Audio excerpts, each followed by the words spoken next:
안녕하세요 여러분, 린입니다. 고등학교 때부터 제일 친했던 친구가 샌프란시스코에 왔어요. 원래 제가 인턴할 때도 실리콘밸리로 가는 줄 알고 비행기를 끊었다가 갑자기 제 장소가 바뀌게 되어서 취소했던 친구인데요. 드디어 왔네요. 친구는 미국 방문이 처음이에요. 그래서 저도 설레더라고요. 저희가 제일 처음으로 간 곳은 바로 블루보틀 커피입니다. 샌프란시스코에 매장들이 엄청 많기 때문에 다른 목적지를 가는 길에 들리기가 좋아요. 여기선 헤일리밸리 에스프레소를 먹어보는 걸 추천하는데요. 블루보틀의 첫 번째 매장이 있던 샌프란시스코의 헤이즈밸리 지역에서 따온 이름이에요. 주문할 때 저 에스프레소가 제일 유명한 거 맞죠? 라고 여쭤봤더니 저희가 관광객이라는 걸 한 번에 아시고 다른 커피 주문해도 에스프레소 둘 다 맛볼 수 있게 해주겠다고 서비스로 주셨습니다. 오, 역시 서부에 온 게 느껴지네요. 이것뿐만 아니라 여행 내내 맞다, 서부 사람들 진짜 친절했지 라는 걸 여기저기서 계속 실감할 수 있었습니다. 아무튼 여기 블루보틀 특징은 원두를 로스팅 한 다음에 48시간 내에 사용하기 때문에 엄청 신선하고 원두 자체도 직접 커피 농가에서 공수해 온다고 해요. 그런데 그건 둘째 치고 저는 디자인이 너무 깔끔하고 귀여워서 좋더라고요. 그리고 샌프란시스코를 한눈에 내려다볼 수 있는 코이타워에 왔는데요. 1층 벽화는 1930년대 대공황 때 예술가들이 미국인의 일상을 생생하게 묘사해서 그린 거예요. 아무튼 위에서 내려다보니 샌프란시스코 자체가 그렇게 크지 않기 때문에 금문교랑 알카트라즈랑 이것저것 명소들이 다 한눈에 보입니다. 그리고 온 브런치 가게는 마마스라는 곳인데요. 제가 예전에 샌프란시스코 왔을 때 너무 맛있다고 생각했던 곳이에요. 그때 왔을 때는 다른 테이블은 다들 여러 명이서 있는데 저 혼자 와서 먹으려니까 양도 많고 좀 그랬거든요. 근데 이번엔 친구랑 같이 와서 먹으니까 너무 좋더라고요. 이때 당시에 에그 베네딕트를 처음 먹어보고 너무 맛있어서 한국에서도 여러 번 찾아봤는데 그때는 한국에서 에그 베네딕트가 그렇게 유명하지 않았어서 찾기도 되게 어렵고 그래서 아쉬웠었어요. 그리고 지금 오는 차는 바로 웨이모입니다. 드디어 처음으로 타봤는데요. 애틀란타에도 웨이모가 있긴 하지만 이때 5월에는 아직 테스트 단계였어서 애틀란타에서는 못 탔거든요. 생각보다 운전을 너무 잘해서 놀랐어요. 앞차가 너무 느리면 끼어들기도 잘하고 그냥 사람이 운전하는 거랑 똑같더라고요. 게다가 타는 중에 여러 음악을 들을 수도 있는데 10개도 안 되는 장르 중에 무려 K-팝이 있더라고요. 그래서 너무 반가우면서도 신기했습니다. 여기는 샌프란시스코의 현대미술관인데요. 1935년에 설립된 미국 서부 최초의 현대미술관이래요. 전 세계에서도 손꼽히는 규모로 유명합니다. 소장품도 33,000여 개 이상이고요. 앤디 워홀 등 우리가 아는 현대미술로 유명한 분들의 작품도 전시되어 있어요.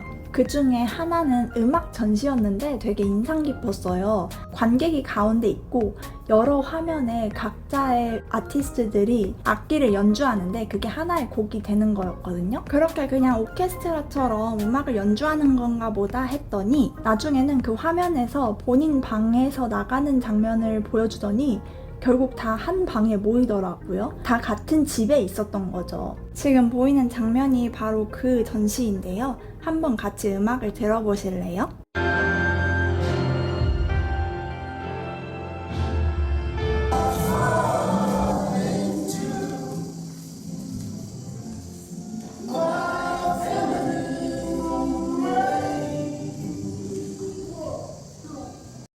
이런 데 오면 또 기념품 샵을 빼놓을 수 없는데 얘네 너무 귀엽지 않나요? 다음 목적지는 Painted Ladies입니다. 빅토리안 양식의 집 7개가 쭈루룩 있는데 너무 예쁘고 바로 앞에 공원도 있다 보니까 그 언덕에 앉아서 피크닉도 즐기고 사진도 찍고 그러는 곳이에요. 어쨌든 이렇게 예쁘긴 하지만 언덕에 앉아서 모든 사람들이 다 이 집을 바라보고 있는 게 저는 뭔가 좀 기괴하게 느껴지더라고요. 사실 제가 옛날에 왔을 때는 좀 날씨도 춥고 그래서 그런지 여기 아무도 없었고 저 혼자 보고 갔거든요. 근데 이번에는 여름이라 날씨가 좋아서 그런지 정말 사람이 많더라고요. 그래서 저 집이 예쁘긴 해도 저 안에서 사는 사람들은 창문도 못 열고 별로 좋진 않겠다라고 하면서 갑자기 집값이 궁금해서 찾아봤더니 무려 3에서 500만 달러 정도 하더라고요. 실제 주거용으로 하기에는 너무 답답할 것 같은데 생각보다 비싸서 놀랐네요. 아무튼 여기서 좀 더 걸어가면 골든게이트 파크라고 나오는데요. 샌프란시스코의 녹색 심장이라고 불릴 정도로 되게 크고 미국 내 도시공원 중 세 번째로 방문객도 많대요. 그리고 제가 아까 블루보틀에서 헤이스밸리 커피가 유명하다고 했잖아요. 여기가 바로 헤이스밸리에 있는 블루보틀이에요. 그 다음에 온 곳은 소또마레라는 식당입니다. 완전 인기 식당이고 예약을 안 했으면 거의 먹기가 힘든가 봐요. 제일 인기 있는 메뉴는 치오피노라는 건데 뜨끈한 토마토 육수 베이스에 파스타가 들어있는 메뉴예요. 이거 말고도 되게 주문해보고 싶은 메뉴가 많았는데요. 둘이 가면 메뉴를 마음껏 시키지 못해 아쉬울 것 같았는데 다행히 샌프란에 있는 친구들이 다 와가지고 5명에서 먹었더니 메뉴를 진짜 다양하게 시키고 맛볼 수 있어서 너무 좋았어요. 딱 봐도 너무 맛있어 보이지 않나요? 이날 만난 친구들은 조지아 텍이랑 스탠포드, 버클리 박사생들이었거든요. 제가 한국에서는 박사에 관심이 없고 딱 학사 졸업하고 취업했다 보니 박사 친구들도 아예 없었는데 지금은 박사 친구들이 이렇게 있는 게 새삼 신기해요. 그리고 디저트도 이제 빼놓을 수 없죠. 그냥 주변에 있던 카페고 보기에 그냥 그래서 사진도 안 찍었는데 먹어보니 너무 맛있어서 급하게 찍었네요. 오늘은 샌프란시스코에서 항상 눈에 띄는 대중교통, 케이블카를 드디어 타보려고 합니다. 사실 우리가 아는 전차 같은 건데 이걸 케이블카라고 부릅니다. 저 도로 가운데에 벌써 줄 보이시나요? 얼마나 인기가 많냐면 저희가 거의 케이블카가 시작되는 지점에서 기다리고 있었음에도 불구하고 이미 케이블카가 꽉 찬 상태로 와서 몇 번이나 다음 케이블카를 또 기다려야 했습니다. 여기가 딱 케이블카 사진 찍기도 좋고 그래서인지 한국인 관광객도 엄청 많더라고요. 그래서 가이드가 조심하면서 사진 찍으세요 라고 한국인 어머니 아버님들한테 막 얘기하시고 여기저기서 한국어가 엄청 들리는데 재밌더라고요. 애틀랜타는 아무래도 사람들이 관광보다는 살다 보니 이런 광경을 보는 게 되게 오랜만이었거든요. 아무튼 케이블카에서 이렇게 앞자리에서 서서 가는 거는 완전 인기 자리입니다. 처음에 탈 때 자리가 없을 뿐더러 이분들은 내리지도 않더라고요. 저희는 목적지에 도착해서 내렸어요. 여기는 롬바르드 거리라고 세계에서 가장 구불구불한 길이라고 해요. 인사이드 아웃 영화에도 나오면서 되게 유명해졌는데요. 구경하다 한국인 또래를 만나서 마침 렌트카도 하셔가지고 차를 타고 같이 이렇게 내려와 볼 수 있게 되었습니다. 지금 보시다시피 양쪽에 정성스럽게 꽃밭을 가꾸어 놔서 풍경도 너무 예쁘고 위에서 볼 때 코이트 샤워랑 베이브리지도 다 보여서 아래에서 보나 위에서 보나 사진 촬영 명소입니다. 특히 이 거리 자체는 1960년대부터 엽서 배경으로 인기를 끌었다고 해요. 되게 오래된 곳이죠. 길에 있을 때는 경사진 게 확 느껴지는데 밑에서 보니까 생각보다 완만하죠? 너무 더우니까 커피 한 잔 마시고 다음으로 가볼게요. 아, 여기가 제일 큰 곳이고 저희도 여기서 예약한 줄 알았는데 아니었어요. 바로 옆 가게라고 알려주더라고요. 바로 여기인데요. 저희가 여기서 자전거를 빌릴 겁니다.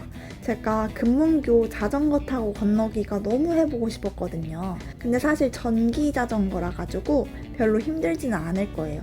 한 30분이면 금문교 시작해서 끝까지 건너가고도 남더라고요. 저희는 여기서 금문교까지 가는 길에도 자전거 타고 이것저것 보고 금문교 넘어가서도 소살리토를 자전거 타고 구경할 예정이라 하루 종일 빌렸어요. 소살리토에서 돌아올 때는 페리 타고 돌아올 건데 다 가격에 포함되어 있습니다. 인당 70불 정도 했어요. 단점은 자전거를 세워주는 곳이 딱히 없다면 계속 들고 다녀야 하는 건데요. 여기 Palace of Fine Arts 외에는 딱히 문제가 없었네요. 아무튼 여기는 샌프란시스코 대표 랜드마크 중 하나인데요. 1915년에 지어졌는데 샌프란시스코가 지진에서 부활하기를 기념하면서 건설되었대요. 원래는 임시 건물이었는데 여러 사람들의 사랑을 받아 남겨졌고 64년에서 74년까지 구조를 다 내구성 있는 콘크리트로 바꿨다고 하네요. 아무튼 거길 지나 공원을 쭉 달리면 금문교가 나오고 금방 건너서 소살리토로 도착합니다. 소살리토는 샌프란이랑은 또 조금 다른 분위기예요. 산책로 따라서 왼쪽에는 다양한 가게들이 있고 오른쪽에는 바다가 탁 트여 있으니까 너무 좋더라고요. 거기서도 스코마스 오브 소살리토라는 레스토랑을 갔는데요. 여기에 자전거를 세워둘 수가 없어요. 근데 이거 팁인데 여기보다 훨씬 더 앞에 가면 페리 타는 곳이 나오거든요. 거기 자전거 세워둘 수 있으니까 거기에 세워두고 여기로 걸어오면 됩니다. 아무튼 지금 보이는 굴 있죠? 이게 너무 맛있었어요. 다음에 오면은 여기 또 와서 먹을 것 같아요. 그리고 옛날에 샌프란 왔을 때 기념품 가게에 이런 컵이 있는 걸 보고 문구가 너무 웃겼는데 아직도 있더라고요. 좀 더 자전거 타고 여기저기 구경하다가 페리 타러 왔는데요. 지금 여기 자전거 세워진 곳들 보이죠? 바로 여기가 무료로 자전거 주차할 수 있는 곳이니까 만약에 자전거 타고 오셨으면 여기에 두고 잠가 놓으면 될 것 같아요. 페리는 거의 1시간마다 옵니다. 돌아가는 길에 이렇게 알카트라즈 섬도 꽤 가까이에서 볼 수 있어요.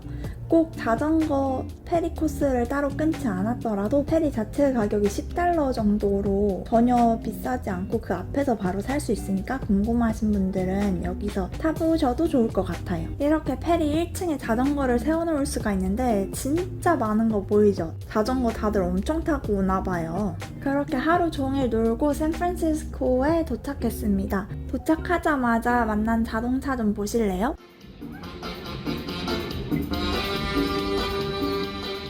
이 차도 웃기지만 뒤에 차들도 다 막혀있는 게 너무 웃기지 않나요? 뭔가를 광고하는 차 같았어요. 그리고 여긴 피어 39입니다. 여기서 제일 유명한 건 바로 바다사자인데요. 엄청 시끄러워서 조금만 근처에 가도 바로 바다사자가 어디 있는지 알 수 있습니다. 또 냄새도 장난 아니긴 해요.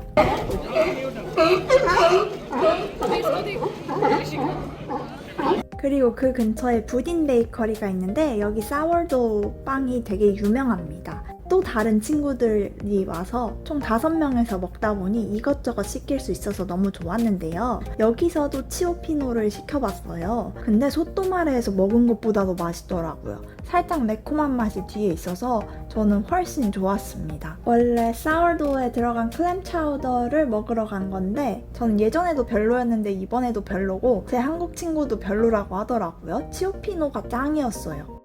여기 페리 빌딩에 있는 시계탑도 샌프란시스코 랜드마크 중 하나인데요. 높이가 75m나 됩니다. 한때는 세계에서 2번째로 바쁜 교통 허브였대요. 왜냐면 1900년대 초중반까지 샌프란시스코에 들어오는 사람들 대부분이 배를 타고 오가다 보니까 바로 여기에 정박을 했던 거죠. 그래서 이름도 페리 빌딩입니다. 지금처럼 큰 다리들이 없었던 시절에는 배가 유일한 통로였으니까요. 그런데 자동차가 보급되면서 페리 빌딩의 교통 기능은 줄어들고 지금은 상업이랑 문화 중심지로 바뀌었습니다. 지금 보시다시피 1층에는 이렇게 아기자기한 베이커리 카페, 커피, 초콜릿, 치즈, 올리브오일까지 여러 가지 상점들이 있어요. 애틀란타에 다양한 종류의 올리브오일을 파는 곳인데 거기 올리브오일이 진짜 맛있거든요.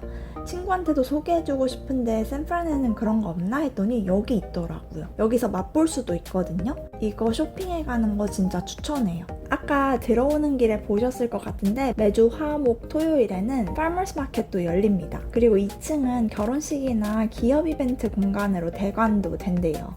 초콜릿이랑 디저트 유명한 곳도 있으니까 작은 선물 사가기 좋은 것 같은데 또 가격이 저렴하진 않습니다. 또 이 안에 블루보틀도 있습니다. 제가 옛날에 샌프란 처음 왔을 때는 여기서 블루보틀을 먹었었어요.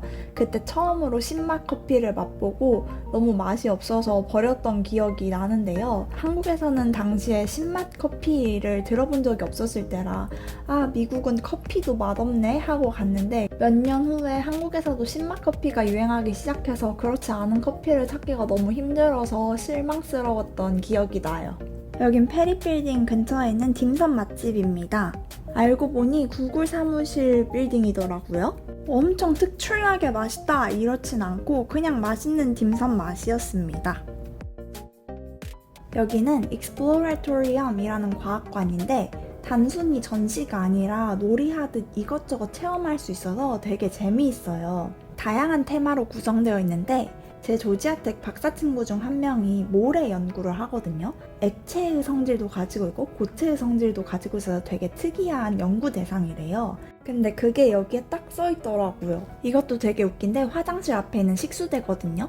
근데 하나는 진짜 식수대처럼 생겼고 하나는 변기처럼 생겼어요. 심지어 안에도 되게 지저분하더라고요. 근데 거기에 뭐라고 써있냐면 이 물은 똑같은 곳에서 받아 올려집니다. 어떤 물을 먹으실 건가요? 원효대사 해골물 같은 거죠. 그래서 왜 아무리 그래도 어떻게 저걸 먹어 했는데 역시 장난기 많은 애기들이 와가지고 막 먹어보더라고요. 곤충이랑 동물, 식물 등이 전시된 곳도 있는데요. 이것도 그냥 곤충이랑 식물이 아닙니다. 여기 있는 물고기는 인위적으로 여러 종을 섞어서 만든 물고기래요. 뭔가 그 사실만으로도 저는 좀 징그럽게 느껴지더라고요.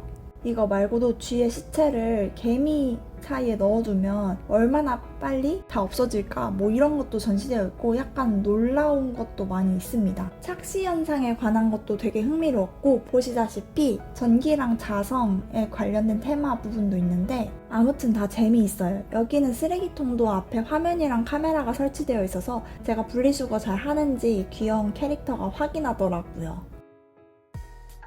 샌프란 하면 버거도 빼놓을 수 없죠. 마지막으로 버거 체인 두 개를 소개해보려고 하는데요. 하나는 슈퍼두퍼, 하나는 인앤아웃이에요. 슈퍼두퍼 버거는 한국인한테 더 유명한 건지 가게에 갔더니 한국인 손님들이 엄청 많더라고요.